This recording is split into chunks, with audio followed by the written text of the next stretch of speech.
Yo, what's poppin'? It's Tommathan. We have the second to last power rankings of the regular season, and then we're looking at the postseason. So NA's mostly done. APAC's all the way done, and it's crazy to me. But anyway, before I get into this power rankings, like this video if you like it, and subscribe if you enjoy this kind of content because I do try to upload daily. And anyway, I'm gonna start off with the East region. At the bottom of the East, it kind of has to be Chengdu. They don't win a single match after their first week, and I don't know what the entire problem is because it's not like, oh, well, it looks like they're playing this guy too much. They're doing some things there. Their compositions look weird. It's nothing like that. It's just that, like, blow for blow, they're not winning these matches. I don't know. Their backline looked really good at the start. It's kind of faltered a little bit at times.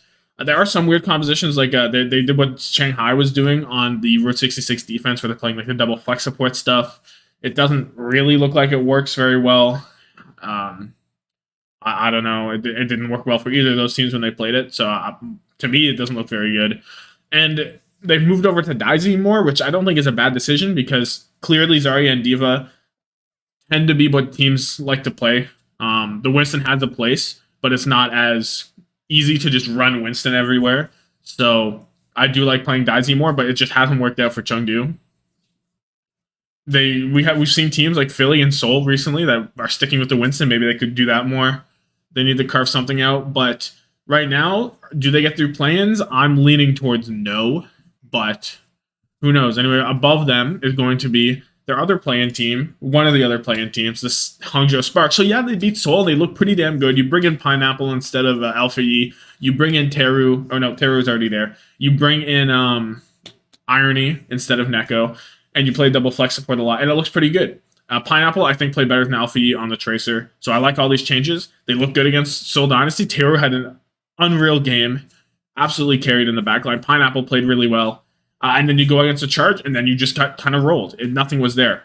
No one really showed up the same way, and that makes me question, well, was that actually Spark, or was that just them having a good game?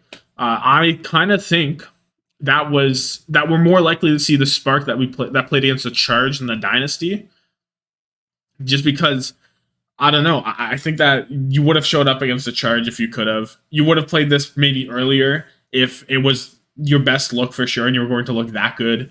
Like they did look exceptional against Seoul, no questions. I thought they were going to look good against the Charge too, because I was like, well, why wouldn't they look good after that team? But it just doesn't happen. Maybe there's some playstyle thing. Maybe they just had an off game. Maybe Zerdius had a really good game that time, so maybe Teru just got shut down because of that. Who knows?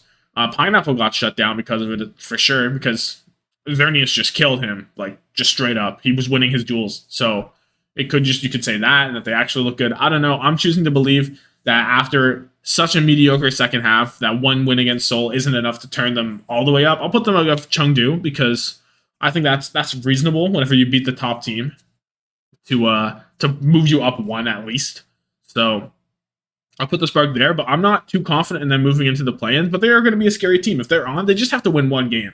They just have to beat whoever comes out between the Hunters and the Charge. You just beat that team and you're in the playoffs. It's that simple. Just one win. That's all you need, Spark.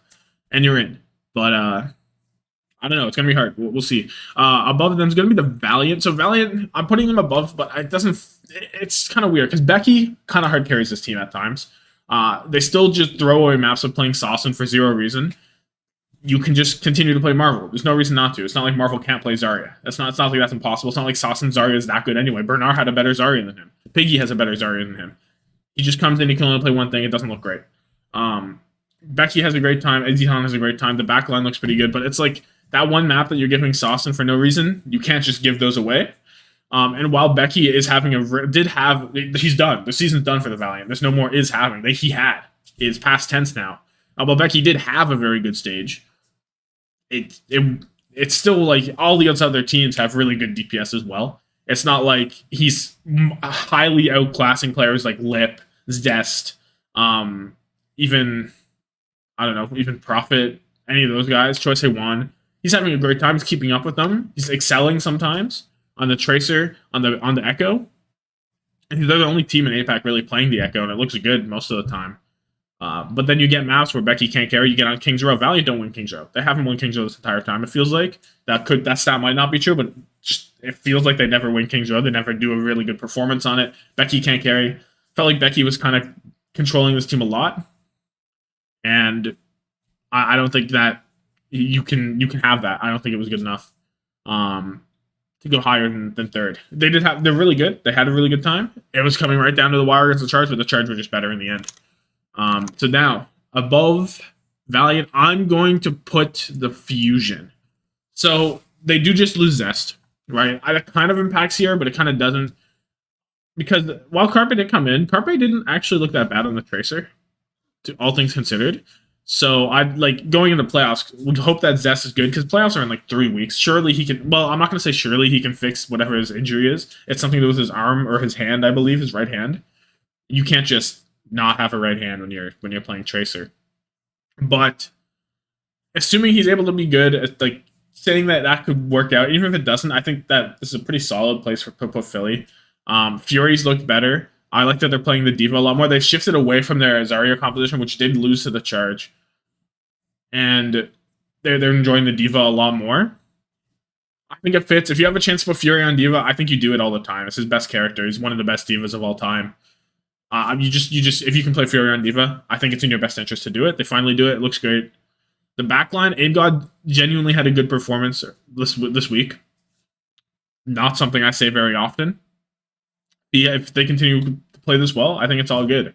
And of course, the DPS line can always just carry. But with Zest out, it's a little less carry potential. But Carpe, if he doesn't look as terrible as he did on the Sojourn, they're not in bad shape. Anyway, next is going to be, I'm going to put Shanghai here after a really poor looking start to this stage. They bring it back. They look really good again. They look like they have confidence. They're playing a bit of swagger in their game, you know. You bring in Who Are You sometimes. He still looks great. So if all else fails, just bring in Who Are You and see what happens. What could go wrong? But of course, you're always going to have Lip being the best player. Lip is just the best. Like, Lip undeniably is the best player in APAC, I think, right now. Maybe you can say Smurf, but he's at least the best DPS to me. He's so good. No matter what you do with him, put him on the hit scan, put him on the Sombra, I don't care. Lip's the GOAT. He's going to get you wins. Fleta had a good Tracer this weekend. That is important for this team. Fleta was not doing oxygen. He wasn't dying still, but he was actually finishing off some kills, playing a little bit more aggressive, dying a little bit more. That's okay. You need him to die a bit more, or else he's not going to do anything. So we'll see if they can continue that into the postseason. But I was a big fan of what Shanghai did. I think they look good again.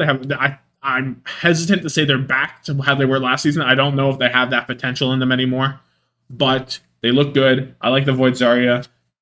Shanghai's great. Next for me is going to be the Charge. Of course, they end up securing that final spot for the play-ins, but they look good. Choice One's a beast. Jimmy, when he's on, quite good, but still, Jimmy is still a weak point for this team. But he's not such a weak point that you can't overcome it and look good. Because Piggy's a menace on the Zarya, and he was playing the Diva now. They've shifted away from just playing the Zarya. He's played the Diva. He played the Diva mostly this weekend, to be honest, and they look good on it. So there's nothing wrong there. Xerneas has an unreal Zen. Somehow, after all these years in the league, he just pulls out a Zen, and it just looks insane. He solos the Spark almost. Unprecedented what he did there.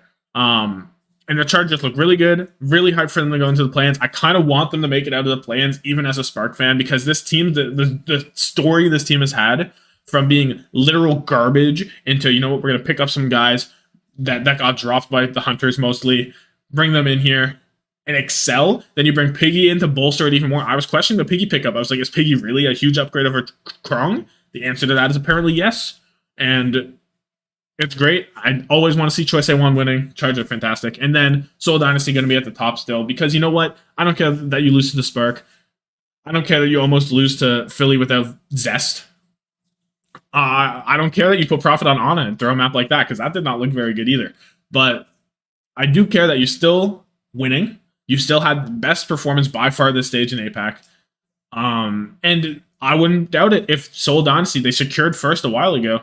They could have just been scrimming on the new patch. They could have taken it a bit easy. I wouldn't be surprised. They played Profit on Ana when he had almost no playtime. He said, "Yeah, I didn't really play Ana. I played Ana like one scrim, but we ran it anyway." Like they simply don't care very much anymore. Now that could bite them, but I'm sure they'll kick in an overdrive next week. But this week, maybe not as important for them. And you know what? That's fine, because they deserve a week off. They're the GOATs of APAC. And we'll see what they do moving forward. Now, going over to NA, the bottom of NA, it's always Paris Eternal. It's always Paris Eternal. Like they had nothing to play for a while now. I'm not harping on them too much. They just don't look good. They look okay. They look better. Actually, this is probably their best stage. They do go the distance against Vancouver. But that game was so troll because neither of those teams were playing for anything. They were just having a good time. Paris have looked best this stage, but it doesn't matter. So there's not too much more to say about them. You know what? It's just Paris. What hasn't been said already. And next, it's a little bit weird because we get some teams that haven't played. Like Toronto didn't play at all last week, so I'm not going to increase them after their absolutely tragic week one, and week two. So they're just staying here. Are they actually going to be down here after their games next week? Probably not. I hope they have improved. I pray they have improved, but they haven't played, so I can't move them. And then we have Vancouver. Vancouver almost loses to Paris. And then they lose to, I forget who else they lost to be honest. Let me quickly, never mind. That's not worth looking at. My bad on that one. But they didn't look great anyway. It's Vancouver. They actually they didn't look too bad. There was a bit of a for fun game. They were smiling. They were having a good time. So, it's Vancouver. They weren't playing for anything. They're just chilling, Yeah, something didn't feel right whenever I said that. Yeah, they almost beat Florida, actually. That was huge, actually. My mistake on saying that it doesn't really matter. They lost and they didn't look good. That's just wrong. That was just incorrect. They do play Florida. They lose 3-2, but it was a close game, actually, I remember. So, you know what, Vancouver? Aspire, the GOAT still. Don't get it twisted. Aspire is very good. His stock's going to be very high. I'm excited to see what he does next season because I guarantee you Aspire's on the way back. And maybe some other players in Vancouver, too. Who knows? They didn't look that poor at the end of the season, just not great circumstances. Anyway, above Vancouver, it's going to be New York. They didn't play last week either, unless I'm mistaken. Oh my god, I hate that I'm doing this, but they didn't play this week. Yeah, no, they didn't play at all this week. They're in the same spot as they were. They almost beat Gladiators at one time 2 weeks ago. They have Yaki still. They have Flora still. They can kill things. That's all you need to know about the New York Excelsior. Sure. Above them is going to be London. They also didn't play this week. So you're seeing this is where it's kind of weird because Toronto didn't play, New York didn't play, London didn't play, Shock didn't play, and that's it, right? 1, 2, 3. Just those teams didn't play. And it's whatever. So I can't really say much more about London. I'm sure they've improved in a week, but they weren't looking too hot. It didn't feel like they really had it down pat with Hottie coming in. I think Poco played a little bit. That could be incorrect. I didn't like the backbone Shaqs thing still. I think you have to bring in Sparker. Just bring in Sparker. It's just better. So, London, we'll see more about them next week. Next is going to be Boston. I am so disappointed with the Boston Uprising, man. I believed in them so much. I was a believer. I was like, yeah, this is going to be this. This is the stage. I prayed them against Justice. I prayed them against Gladiators. I was like, let's go. It's going to be great. It just doesn't happen. One thing about NA is that we get the teams going off and they're playing some Baptiste now. Boston doesn't do that. Like we see Shu on the Baptiste, we see Houston on BAP, we see Dallas on BAP. We see more on BAP than for seemingly no reason, but it makes sense. Like, why wouldn't you play BAP? What reason is there not to play BAP other than anti-nades and sleep darts from Ana? That's the only reason. So it's making sense, but Boston didn't get the memo. Their double flex support doesn't feel as good. You don't play the Zarya almost at all, so you kind of lose some maps there. Because while they did have a really good job playing around the Zarya when they played Florida earlier in the stage, not quite the same strength whenever it's against someone that isn't maybe Florida. Whenever you're playing against like a Kalios, it's not quite the same there. So Boston, I had high hopes. I thought it was it. Not quite it.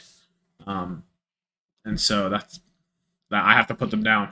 Above Boston is going to be the team that they narrowly lost to, the Washington Justice. Washington, they feel like Washington always feels. Sometimes you're super passive and you nurture your EMP until it's a full-grown adult and can legally drink at a bar. And sometimes you go in so fast that you're giving the bottle to a baby. And this week, it was, I'm going to nurture this EMP until it's a legal adult and can drink. That's just how it is. Hopefully they fix that. I'd rather see them be more aggressive than as passive as they were. And because it's a much better look. It's much more fun to watch. because you don't have to sit here and be like, please, assassin, I beg you to use your EMP. Just someday, use this. Don't wait 3 minutes, hopefully, but Washington Justice, be more aggressive again. I like it a lot more. And now we're going to go Florida. Florida had some interesting looks because you know what? You narrowly beat Vancouver, and then you narrowly lose to Atlanta, rather. So what are you really saying? It was pretty close against Atlanta. I think someone still isn't the best Zarya. I think he's serviceable, but I don't love it. I think that they tried to force the Winston a bit much because they were playing it in compositions where I'm like, Winston does nothing here. You're playing into double flex support, Echo, Diva as Winston. What are you doing? What couldn't you do? You can't do anything. And if you were able to shut down speedily on the Echo, it works out. But it's like, that's just because Hydron's the GOAT.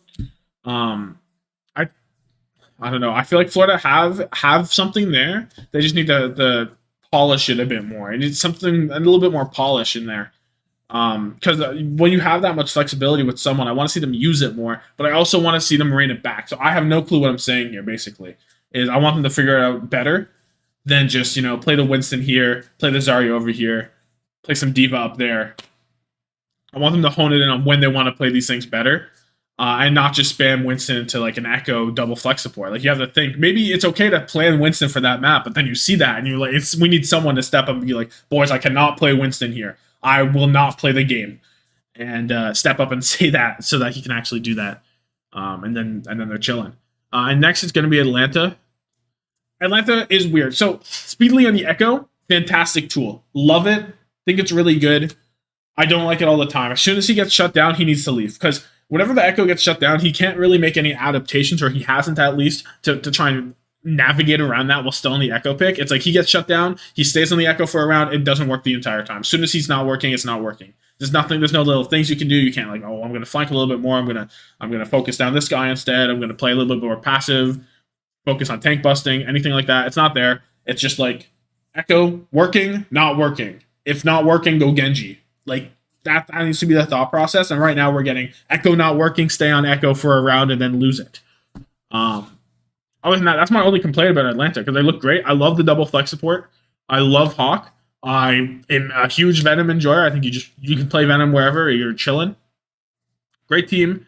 That's just one thing. I think you want to continue to play the Echo. No one else is doing it like it. No one else is doing it unless your name's Becky. So continue doing that. It works out. When it doesn't work out, just swap. It's not a big deal. Duplicate's good, but it's not that good that you can't rely on Duplicate as much as you can rely on Blade in this meta, I feel. Even to force out cooldowns. Duplicate doesn't guarantee force out a Transcendence or a beat or anything like that. Blade does. So that's a key difference, I think. And now above Atlanta, Shock didn't play. They're just going to stay here. Last power rankings, I said that I believe that what they were doing at the end of last week was more impactful or more indicative of where they're going to go than what they did before with the Striker and Striker, Tracer, and the proper Sojourn. Hopefully that's true, and I think they'll look okay. I think they'll be fine, but they're just going to stay there because they didn't play, so I'm not going to move them. Then we have Houston. So, yeah, Houston beat Dallas. I could put them above the Gladiators, but that was in a situation where Merit had a unreal game. And Houston in general had an unreal game on LAN. I feel like Gladiators are a bit more consistent in this regard. But I'm very torn. I could put Houston above the Gladiators. I think that would be okay too. But I think it's a bit safer to just say, you know what, the Gladiators look like a more consistent team here. And I kind of believe in them a bit more than, you know what, Merit has an unreal game. Pelican looks great, has some clutch moments. I think Pelican still has more to give, to be honest. He has that more potential in him, but if he finds that in the playoffs, they'll be a beast. That's just how it is with Houston. If Pelican finds that extra gear, that will be the defining factor of if Houston go really deep or not. And I'm not sure if he's really shown that extra gear at all this season that we know he has. So I don't know. I like the back line. I think Dante on the Zarya looks great. Big fan of it. I didn't have any doubts that Dante could play the Zarya. Why wouldn't Dante be able to play the Zarya? That character tracks. He's been on the tank. I have no concerns there. But I just think Gladiators probably have a bit more going on there. And Gladiators are still going to be second, and Dallas is going to be top still. So Gladiators, you play a little bit of space. Doesn't really get any value there. But Kevster's still doing the work. Kevster's doing the Lord's work. I'm still not a huge fan of Happy on the Sombra, but he's suitable. He's usable. If you get Shu on Baptiste, you're in great, because his Ana is fantastic. His Baptiste is also fantastic. I don't care which one you play. Doesn't matter to me. They're both top of the league, like no doubt. So it's all good there. I don't love playing Reiner on the Zarya very much. Maybe there is some questions. Maybe there are some more questions with the Gladiators, and I can put Houston above them. Because the tank line, there are still some questions there. I still have some questions with Happy Sombra. They're questions that don't impact anything below them, but they're questions that impact the tippy top. Those kind of questions. So you know what?